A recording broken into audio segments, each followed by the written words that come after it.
guys, perkenalkan nama lengkap saya Yasinta Bano dengan NPM 34210027, mata kuliah Komputer 1, program studi Pendidikan Matematika, Universitas Negeri Timur. Di sini saya akan menjelaskan bagian-bagian komputer beserta fungsinya. Bagian yang pertama, monitor. Monitor berfungsi sebagai alat output, yaitu tempat untuk mengeluarkan hasil proses yang dilakukan oleh komputer berupa informasi yang dibutuhkan oleh pemakai komputer. Yang kedua, keyboard. Keyboard berfungsi untuk mengetik atau memasukkan huruf, angka, karakter khusus, serta melakukan perintah-perintah untuk menyimpan file dan membuka file. Yang ketiga, mouse.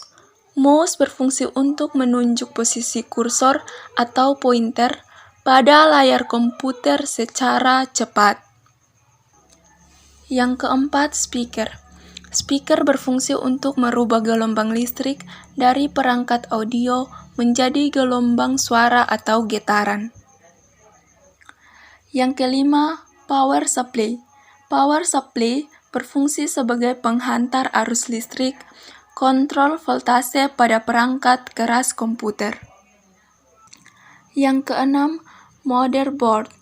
Motherboard berfungsi untuk menghubungkan seluruh komponen penyusun komputer. Yang ketujuh, CPU. CPU berfungsi sebagai pengendali proses kinerja komputer. Yang kedelapan, RAM. RAM berfungsi sebagai perangkat menyimpan proses kinerja komputer untuk sementara sehingga membuat akses data yang sama lebih cepat. Yang kesembilan, VGA card.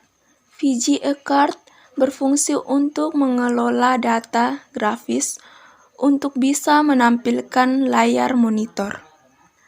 Yang kesepuluh, hard disk.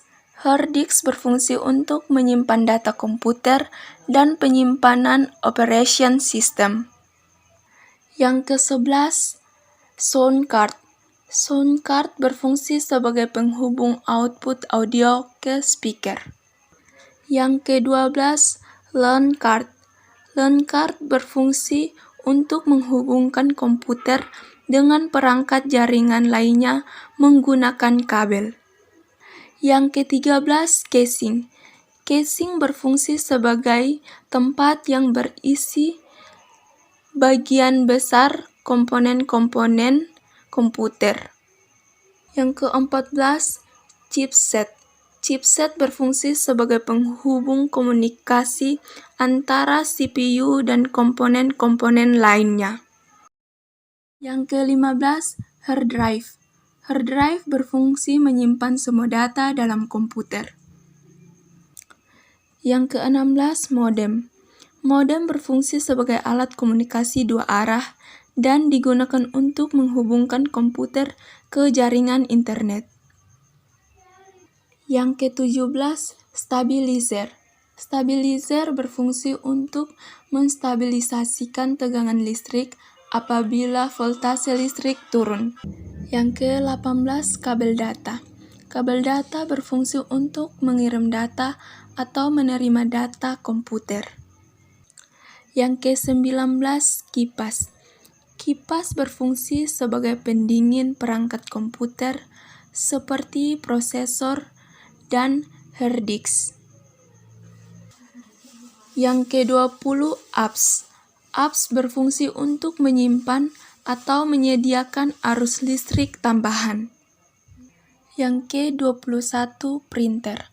Printer berfungsi untuk mencetak data seperti tulisan, gambar atau foto pada kertas. Yang ke-22, scanner. Scanner berfungsi untuk mengcopy data objek dan dipindahkan ke dalam memori komputer dan hasilnya dapat dilihat pada monitor komputer. Yang ke-23, CD-ROM. CD-ROM berfungsi sebagai tempat untuk proses burning, copy CD, dan install software menggunakan CD atau DVD. Yang ke-24, mikrofon. Mikrofon berfungsi untuk menangkap gelombang suara dan mengubahnya menjadi arus listrik. Sekian penjelasan dari saya. Semoga dapat bermanfaat bagi kita semua, terutama yang masih duduk di bangku pendidikan. Terima kasih.